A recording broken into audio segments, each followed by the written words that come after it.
Well, join us to unpack this today. We have Samudupe Kadri, he's a Chief Financial Officer at MTN Nigeria, joining me right here in the studio. Good morning. Good to have you, sir. Good morning. Nice having me. Thanks. Yeah, so I know you deal with the money at this point, and I remember, sometime 2024, 2023 was a different story, True.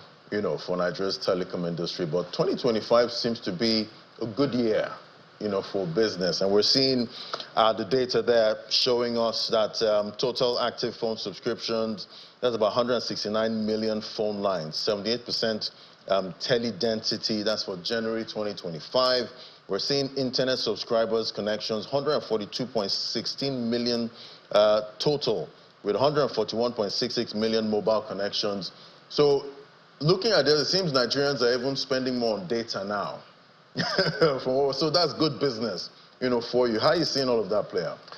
Okay, I think starting point is, late in 2023, early 2024, we're all crying in the industry needed to survive. And there was the need for the government to intervene in terms of appropriate pricing for the industry, which is what we talked about, the sustainability of the industry. So, of course, fast forward, that's what led to the price increases late Q1 of this year. And that's what has now given us the momentum to make the required investments to grow the industry. So you talked about the GDP stats. You talked about the role data is playing. I mean, data is actually a key enabler of the economy in terms of what we do. So, fast forward, we're much in a better place in terms of what we see, in terms of the trends. And I think the industry is much better for it. It almost seems at this point, with what we're seeing play out with data consumption, the average consumer would choose to buy data than buy food. I don't know. At this point. I don't know about that. The demand for data is increasing exponentially. So let's put it this way. So what does data give the customer? So network as a service is, a platform where MNOs can actually roam within the NCC framework on MTN network. So the first person to do that on our network is T2, as they call themselves now, formerly 9Mobile. And it gives the subscribers an opportunity to roam on MTN Nigeria network as T2.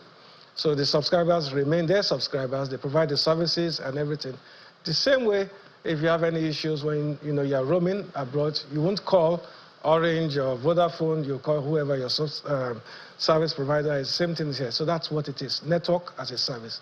And in terms of the regulatory front, what it does, it allows the industry to be much more efficient in the utilization of scarce resources. So, and that's one of the things that would have enabled the growth of the industry if, for instance, you had infrastructure providers and, various things which telcos initially had to do for themselves.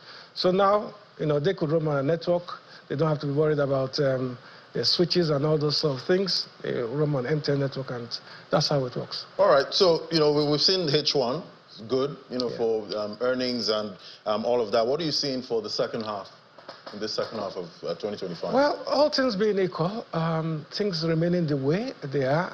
And, most of our subscribers or viewers think the recovery actually started from Q3 of last year, even though at a slow rate. It's now, so Q3, Q4. So MTN returned to profitability per quarter, Q3 of 2024. And that's increasing Q4, now Q1, Q2. So the growth rate is there, and that's why we were bold enough to say that we expect that we should be coming out of our negative equity situation in this quarter.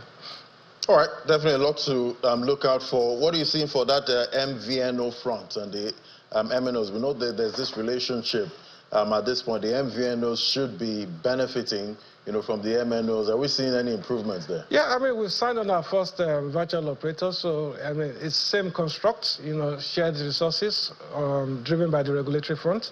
And all MNOs are encouraged to, make their networks available on commercial basis that works for both parties.